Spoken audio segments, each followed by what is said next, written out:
Hello students, हम 3.2 exercise के 10 sums कर चुके थे पीछे वाले वीडियो में।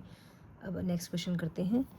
यहाँ पे बोला है कि भाई ये x इंटू 2+3 और y और ये इक्वल टू ये दे रखा है, x और y की वैल्यूज़ निकालनी है। तो ये बाहर x है ना, तो ये दोनों एलिमेंट्स से मल्टीप्लाई होगा बेटा। ये बन गया 2x, ये हुआ 3x प्लस यहाँ y से करेंगे तो ये आ गया -y, नीचे आ गया +y और ये वैल्यू क्या है 10 और 5 है। ये मैट्रिक्स है।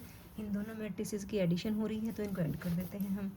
क्या आ जाएगा यहाँ से 2x प्लस माइनस वाई और नीचे आ गया 3x प्लस वाई इक्वल्स कितना है 10 और नीचे कितना है 5।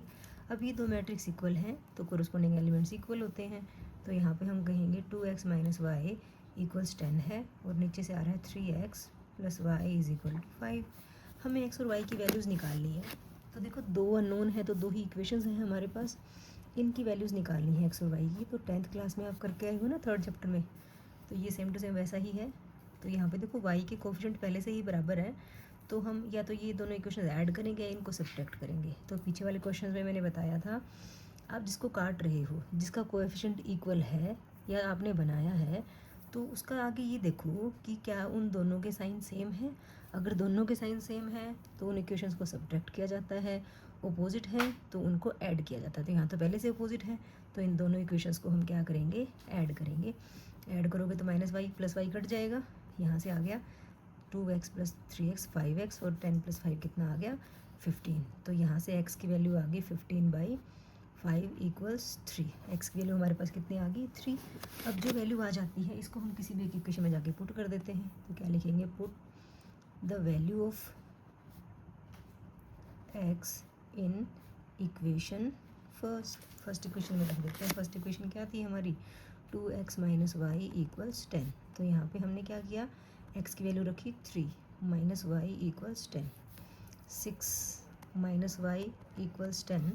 यहाँ से माइनस वाई की वैल्यू 10 माइनस 6 4, तो y कितना आ जाएगा -4। तो y की वैल्यू -4 आ गई है और x कितना था 3 था। यही हमारे क्वेश्चन का सॉल्यूशन है, आंसर है। समझ में आ गया बेटा।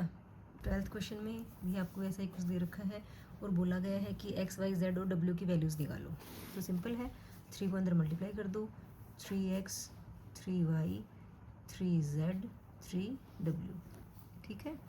इक्वल्स यहाँ पे मैट्रिसेस की एडिशन हो रही है तो इनको ऐड कर देते हैं। x प्लस 4x नहीं, x प्लस 4, 6 में ये ऐड किया तो ये आ गया 6 प्लस x प्लस वाई, -1 में इसको ऐड करेंगे तो -1 प्लस z प्लस w और 2w में 3 को ऐड करेंगे तो ये 3 आ गया। अब ये दोनों मैट्रिसेस इक्वल हैं, अगर इक्वल हैं तो कोरस्पॉन्डिंग एलिमेंट्स इक्वल कर देते हैं। यहाँ से आ जाएगा 3x इक्वल्स x प्लस 4, आगे यहाँ से आ जाएगा 3y equals 6 plus x plus y, यहाँ से आ जाएगा 3z equals -1 plus z plus w और यहाँ लास्ट से आ जाएगा 3w इक्वल्स 2w प्लस 3, ठीक। यहाँ से देखो x यहाँ आ जाएगा 3x minus x, 2x equals to 4, यहाँ से x की वैल्यू आ गई 4/2 2। अब यहाँ से x निकाल चुके तो हम x यहाँ रख सकते हैं।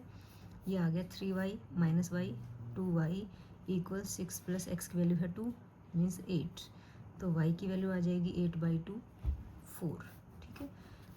अब यहाँ पे z और w में इक्वेशन है तो यहाँ पे हम z और w से वैल्यूज़ नहीं निकाल पाएंगे। z को यहाँ ले आते हैं, ये आ गया 2z इक्वल्स -1 प्लस w। अब यहाँ वाले में देखेंगे ना तो यहाँ से w की वैल्यू निकल जाएगी इजीली। 2w को यहाँ लेके आए, 3w minus 2w w equals 3।